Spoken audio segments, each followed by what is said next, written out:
Dili gayud biyaan sa Dios ang usa ka makasasala nga magpabilin sa sala. Maayong adlaw mga igsuon. Kini usab si Father Benids, magdapit kaninyo sa pag-uban kanako nining pagpamalandong sa pulong sa Dios. Ang atong ebanghelyo kinutlo gikan sa Mateo kapitulo 14 bersikulo 1 ngadto sa 12. Mahitungod sa pagkamatay ni Juan nga magbubunyag, pinaagi sa pagpunggot sa iyang ulo sa mando ni Haring Herodes. Si San Juan gipadala sa Dios aron pag-andam sa mga tao alang sa pag-abot sa manunubos, ang atong Ginoong Hesus.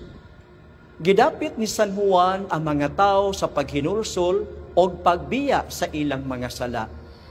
Gibunyagan niya dito sa suba sa Jordan ang mga tao nga misanong sa iyang pagdapit sa paghinulsol.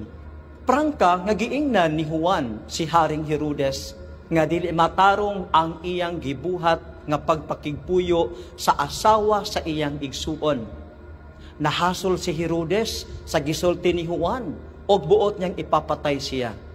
Hangtod nga natuman gayud kining iyang dautang plano sa panahon sa pagsaulog sa iyang adlaw na tawhan. Ang tawag sa paghinulsol o pagbiya sa mga sala, dili lamang alang sa mga mayukmok o ordinaryong mga tao, kundili alang usab kini sa mga tao nga adunay dagkong posisyon sa katilingban, sama ni Haring Herodes, mga tag-as nga edukasyon, mga adunahan, mga tigpatigayon, mga dungganan sa atong katilingban. Bukas ang pultahan sa pasaylo alang sa tanan. Dili gayud biyaan sa Dios ang usa ka makasasala nga magpabilin sa sala. Sa atong pagpakasala, ang Dios naghulat sa atong pagbalik, kay mas ikalipay sa Dios nga ang makasasala mahibalik kaniya ug magbag-o ang atong kinabuhi. Walay makasasala nga dili mausab sa grasya sa Dios. Apan gikinahanglan ang atong pagkooperar sa maong grasya. Si Herodes medyo mili pagdawat ni ining maong grasya nga nagtawag kaniya sa pagbag-o sa iyang makasasalang kinabuhi. Kita karon gitawag usab sa Dios sa pagbag-o og paglakat diha sa dalan sa katarong.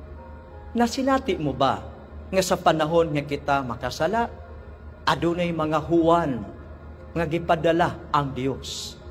Kini sila mao ang mga tao nga nagpakita og concern alang kanato. Kini sila mao ang atong mga ginikanan o mga igsuon o mga higala. Ang ilang mga tambag o maymay alang sa atong kaayuhan. Busa gihagit kita sa pagpaminaw kanila o pagpamalandong sa ilang mga pulong. Bisan pa man, usahay kini makahasol ka nato.